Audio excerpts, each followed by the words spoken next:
എനിക്ക് തൂണൊന്നുമില്ല, പാട്ടിങ്ങനെ. ആദിയുഗങ്ങൾ തുടസം ആയതിൻ മുൻപേ ആദിപരാഭാവികളെ ഓർത്ത നിന്നൻപേ ആശ്രയമാതാണ്ടെനിക്കുള്ള ആശയിൻ കൂമ്പേ ദിവ്യ കാരുണ്യകാമ്പേ മഹാത്ഭുതമേ കാൽവറിയിൽ കാണുന്ന സ്നേഹ മഹോന്നതൻ വഹിച്ചിടും നീ ലോകത്തിൻ പാപം. മഹോന്നതൻ വഹിച്ചിടും നീ ലോകത്തിൻ പാപം. സർവലോകത്തിൻ ശാപം, ലോകത്തിൻ ശാപം. സ്വർഗസുഖ മണുവളവും അനുഭവമാകാൻ യോഗ്യതയില്ലഗതി എനിക്കൽപ്പവും ഓർക്കിൽ. ഭാഗ്യവശാൽ പാപിയ ഞാൻ രക്ഷിതനായി. പാപശിക്ഷകൾ പോയി. അപ്പൊ യുഗാരംഭത്തിന് മുന്നേ ദൈവം നമ്മെ കണ്ടതാണ്. രാത്രി നിങ്ങളൊരു കാര്യം ഓർക്കണം, അബദ്ധപ്പെട്ട് വന്നതല്ല, അവൻ സ്വന്തം തട്ടുകേട് പറ്റി ഇതിനകത്ത് കയറിയതല്ല. ദൈവം നമ്മെ മുന്നമേ കണ്ടു. ചിലരുടെ ഇരിപ്പ് കണ്ടിട്ട് വെട്ടിലായി പോയല്ലോ എന്ന് ഓർത്താ ദൈവമേ പറ്റിപ്പോയല്ലോ, ഇനി എങ്ങനെയായി ഊരി പോകുന്നേ. എനിക്ക് ഇന്ന് വരെ തോന്നിയിട്ടില്ല. അതൊക്കെ നന്നായിട്ടൊക്കെ ഇരുന്നേ, യോ ഇതിനകത്ത് പെട്ടുപോയില്ല, ഇനി എങ്ങനെയായിരുന്നു ഊരി പോകുന്നത്. അയ്യോ, അങ്ങനെ ചിന്തിക്കരുത്. അവൻ അബദ്ധത്തിൽ വന്ന് കയറിയതില്ല. പണ്ടൊരുത്തരോട് എങ്ങനെയാണ് ആ സ്നാനപ്പെട്ടത്? കാല് തെറ്റി വെള്ളത്തിൽ പോയതാണ്. അങ്ങനെയാണോ മുങ്ങിയത്? അല്ല, ഇത് അബദ്ധപ്പെട്ടതല്ല, അക്കിനി പറ്റിയതല്ല, തട്ടുകേട് പറ്റിയതല്ല. ദൈവം നമ്മെ മുന്നമേ കണ്ടത്. ഇന്ന് രാത്രി എന്നെ കേൾക്കുന്ന പ്രിയരെ, ഞാനും നിങ്ങളും ഇവിടെ ഇരിക്കുന്നത് ദൈവം നിന്നെ സ്നേഹിച്ചത് കൊണ്ടാണ്, ദൈവം നിന്നെ കണ്ടത് കൊണ്ടാണ്. സഹോദരങ്ങൾ വെറുത്തപ്പോൾ, ചാർച്ചക്കാർ തള്ളിക്കളഞ്ഞപ്പോൾ, സ്നേഹിതർ വിടക്കം തള്ളിയപ്പോൾ, ദൈവത്തെ എന്നെ നിന്നെ കണ്ടത് കൊണ്ട് ഇന്ന് രാത്രി ദൈവത്തെ ആരാധിക്കുവാൻ ഭാഗ്യം ലഭിച്ചു.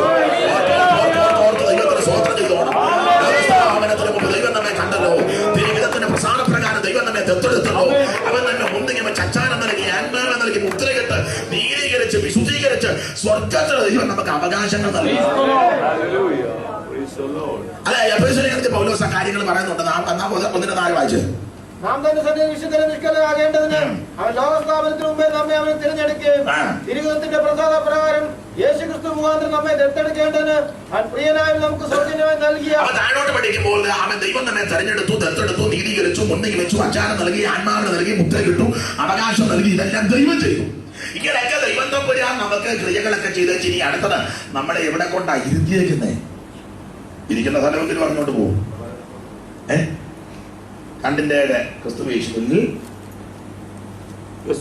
അവനോടുകൂടെ ഉയർത്തെഴുന്നേൽപ്പിച്ച് സ്വർഗ്ഗത്തിലിരുത്തി. അപ്പൊ എവിടാ ഇരിക്കുന്നേ? പറ. ഇരിപ്പ് കണ്ടാലെന്ന് തോന്നുകയല്ല, എന്നാലും വന്ന് കുത്തിയിരിക്കുന്നല്ലോ. ദൈവം ഇരിക്കട്ടെ. ഇരുത്തിയിരിക്കുന്ന എവിടാ? സ്വർഗത്തിലാ. അപ്പൊ ഞാൻ നിങ്ങളെ ഇരിക്കുന്ന സ്വർഗത്തിലാ. സ്വർഗത്തിൽ ഇരുന്ന് കഴിഞ്ഞാൽ അവിടെ സന്തോഷമാണ്. സ്വർഗത്തിൽ കരച്ചിലും പല്ലുകടിയൊന്നുമില്ല. ഇല്ല, കരച്ചിലും പല്ലുകടി എവിടാ? നരകത്തില്ല. സ്വർഗത്തിൽ സന്തോഷമാണ്, ഭയങ്കര സന്തോഷമാണ്. പൗലോസ് പറഞ്ഞല്ലോ, ദൈവത്തിന്റെ രാജ്യം ഭക്ഷണമല്ല, മാനികമല്ല, നീതിക്ക് സമാധാനം, പരിശുദ്ധാത്മാവിൽ സന്തോഷമാണ്. കാരാഗ്രഹത്തിൽ കിടക്കുന്ന പൗലോസ് ഫിലിപ്പിയരോട് പറയാ, കർത്താവിൽ സന്തോഷിപ്പിനെന്ന് ഞാൻ പിന്നെ നിങ്ങളോട് പറയുന്നു. നമുക്ക് സന്തോഷിപ്പാൻ വഴിയുള്ളത് കർത്താവിലാണ്. എന്താണ് നമ്മൾ സന്തോഷിക്കുന്നത്? നമ്മുടെ പേര് ജീവന്റെ പുസ്തകത്തിൽ എഴുതി. യേശു പറഞ്ഞു, ഭൂതങ്ങൾ നിങ്ങൾക്ക് കേൾക്കുന്നത് അല്ല, നിങ്ങളുടെ പേര് ജീവന്റെ പുസ്തകത്തിൽ എഴുതി, അതിൽ സന്തോഷിക്കണമെന്നാണ്.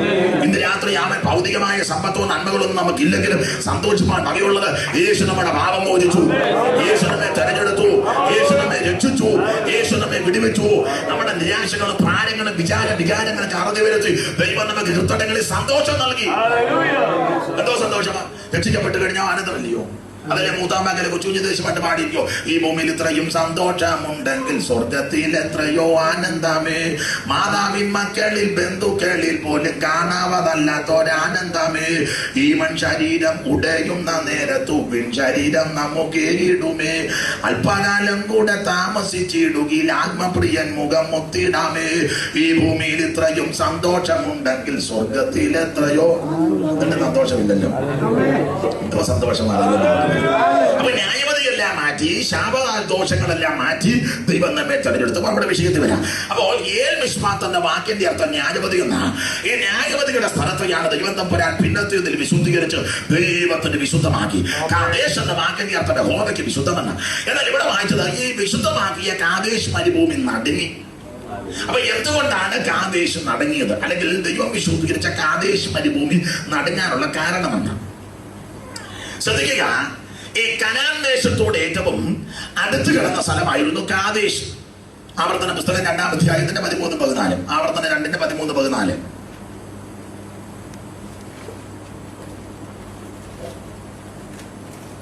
ഇപ്പോൾ എഴുന്നേറ്റ് സേരത്തോട് കടപ്പിൻ എന്ന് കൽപ്പിച്ചതുപോലെ നാം സേരത്തോട് കടന്നിരിക്കുന്നു. നാം ആദേശം പറയുന്നത് പുറപ്പെട്ടത് മുതൽ സേരത്തോട് കടക്കും വരെയുള്ള കാലം 30 സമ്പന്നതമായിരുന്നു. അതിനിടയിൽ യോദ്ധാക്കളാകുന്ന തലമുറയൊക്കെ യഹോവ അവരോട് സത്യം ചെയ്തതുപോലെ പ്രാണികത്തിൽ നിന്ന്, എനിക്കത് പറയാൻ പേടി, അതുകൊണ്ടാണ് നിങ്ങളെ കൊണ്ട് പറയിപ്പിച്ചത്. പിന്നെ ഇവിടെ എഴുതിയിരിക്കുന്നത് കൊണ്ട് അത് പറയാതിരിക്കാൻ ഒക്കത്തുമില്ല, പറയണം. അതുകൊണ്ട് യഹോവയുടെ സത്യം ചെയ്തതുപോലെ പ്രാണികത്തിൽ നിന്ന് മുടിഞ്ഞു പോയി. അടുത്ത പറ അവർ മുടിഞ്ഞു തീരുന്നത് വരെ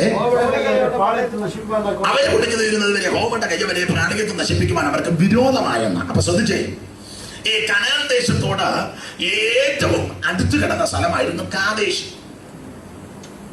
ആവർത്തന 2-ന്റെ 13-14 വായിക്കുകയാണ്. ഇപ്പോൾ എഴുന്നേറ്റ് സേരത്തോട് കടപ്പൻ എന്ന് കൽപ്പിച്ചതുപോലെ നാം സേരത്തോട് കടന്നിരിക്കുന്നു. നാം കാദേശ് പറയുന്ന പുറപ്പെട്ടത് മുതൽ സേരത്തോട് കടക്കം വരെയുള്ള കാലം 32 സംവത്സരമായിരുന്നു. അതിന്റെ യോനാക്കനാകുന്ന തലമുറയൊക്കെയും യഹോവ അവരോട് സത്യം ചെയ്തതുപോലെ പ്രാണികത്തൊന്ന് മുടിഞ്ഞു പോയി. അവരെ മുടിഞ്ഞു തീരുന്നവരെ അവരെ നശിപ്പിക്കുവാൻ യഹോവയുടെ കൈ അവർക്ക് പ്രാണികത്തിൽ വിരോധമായിരുന്നു. അപ്പൊ കനാനോട് ഏറ്റവും അടുത്ത സ്ഥലമാണ് കാദേശ്. ഈ കനാൻ നാട് എന്ന് പറഞ്ഞാൽ ഏറ്റവും നല്ല സ്ഥലമാണ്. ഭൂലോകത്തിലേക്കും വെച്ച് ഏറ്റവും നല്ല 1-ാം തര സ്ഥലമാണ് കനാൻ നാട്. ഏദൻ തോട്ടം കഴിഞ്ഞാൽ ഏറ്റവും നല്ല സ്ഥലം കനാൻ നാടാണ്. ഏദൻ തോട്ടത്തെ പറ്റി എഴുതിയിരിക്കുന്നത് ഏറ്റവും മനോഹരമായ സ്ഥലമായിരുന്നു. സാറ് വേദപ്രകാരത്തിൽ കൊടുത്തിരിക്കുന്നത് കേരവും ഗംഭീരവും ഈന്തിലും കരിമ്പുള്ളി പേരയും നാഗരംഗം ആതളം ആതുളങ്കം ആമറങ്ങൾ ആമറാതകം ചൊത്തിയും അത്തവൃക്ഷം കമ്രമാം താതൃതാര ജാലങ്ങൾ പീലുക്കളും പീലു കാപ്പി ഗന്ധപുഷ്പങ്ങളെയും ചമ്പുകമ്പകളവും ഗന്ധമോക്ഷവും മോക്ഷധ്രുവും സപ്തച്ചതം വൻപാലും ഇനിപ്പാനും പോഷണത്താലും വാട തപ്പുരാതി ഏതനും ഗാംഭീര്യമായുള്ള ഉള്ളുവാരം ദ്രവിച്ചുള്ളിൽ അൻപോട് പച്ചത്തൊലി വേറുന്ന ചിങ്ങനാദി. എന്റെ താഴോട്ട് തിരിയും ആപ്പിളും പൈനാപ്പിളും ചെറിയും ഗൂസ്ബറി നെല്ലിക്ക, ഇതെല്ലാം ഏതൻ തോട്ടത്തിലുണ്ടെന്ന്. ആപ്പിളും പൈനാപ്പിളും ചെറിയ ഗൂസ്ബറിക്കും ആപ്പിൾ വൃക്ഷങ്ങളിലേക്ക് തെട്ടിക്കിരമ്യങ്ങളുടെ സസ്യ പക്ഷ ഉൽമാനുകളാൽ അക്ഷയമായ കാന്തി വിലസും ആരാമത്തിൽ വെള്ളരി മുതലായ വള്ളികൾ പ്രബലമായി നല്ലൊരു കാന്തിയോട് ദിവ്യ പക്വത മൂലം. അപ്പൊ എല്ലാം കൊണ്ട് സുന്ദരമായ സ്ഥലമായിരുന്നു കനാൻ നാട്. അപ്പൊ എല്ലാം കൊണ്ട് നല്ല കനാൻ നാടിന് പല പേരുകളാണ്. 1 കനാൻ നാട്, 2 വിശുദ്ധ നാട്, 3 എബ്രായരുടെ ദേശം, 4 വാഗ്ദത്ത നാട്, 5 പലസ്തീൻ. ഇങ്ങനെ പല പേരുകളാണ് കനാൻ നാടിന്. കനാൻ നാടെന്ന പേര് വരാൻ കാര്യം ഈ